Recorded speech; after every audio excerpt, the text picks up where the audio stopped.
Je pense qu'il y a malentendu absolu sur le terme de handicapé. Ce terme générique recouvre des entités tellement diffuses, différentes et portant sur des gravités totalement, comment dirais-je, inappréciables d'ailleurs même du handicap, du plus simple handicap, qui est celui de nous tous, un jour ou l'autre dans notre vie, soit parce que ce sont des handicaps acquis, évidemment, et avec l'âge, d'où le fait de dire qu'il y a des discriminations sur les handicapés âgés, pardon, mais c'est quand même un pléonasme, mais il y a aussi des handicaps de naissance, congénitaux, et qui, eux, méritent d'avoir un traitement qui soit un traitement de la dignité humaine. Encore faudra-t-il rappeler au cours de nos travaux que la société dans son ensemble, que ce soit la société européenne, la société nationale, devra offrir à toute personne qui a un déficit fonctionnel, qu'il soit anatomique, somatique ou psychocomportemental, la possibilité d'avoir une vie la plus digne possible. Mais ne jamais oublier qu'il ne s'agit là que d'une compensation autant que faire se peut, avec des moyens raisonnables. C'est ce qui est dit dans le texte, il conviendra d'y revenir en permanence, mais qu'il ne s'agit pas de réparation. C'est le premier point très important.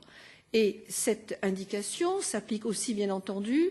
aux bailleurs, aux employeurs, à toute personne qui vient à un moment donné intervenir pour le bien-être ou faciliter la vie des handicapés. Bien évidemment, dans la recherche et l'innovation, les start-up qui pourront compenser le handicap, espérant de notre côté que le handicap pourra être compensé par le handicapé lui-même le plus possible, dans la mesure, bien sûr, de ses moyens, de la prise en charge des systèmes sociaux de chaque pays, mais aussi de l'évolution des technologies et, au-delà de ça, de la gravité du handicap et de l'importance de ce handicap.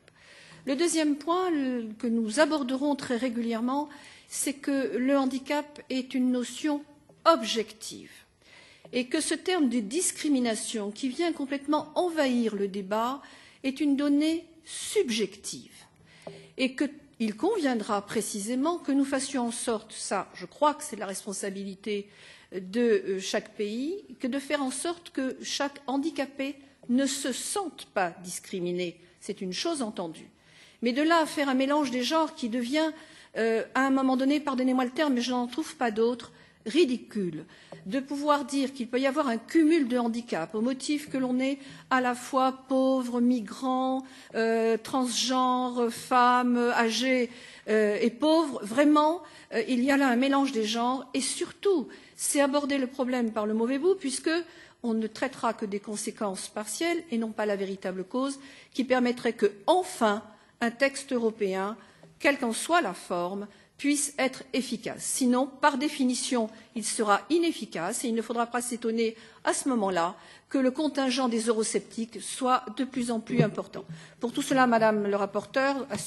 soyez assurée que nous serons tout à fait participants à cette discussion. Je vous remercie, Monsieur le Président.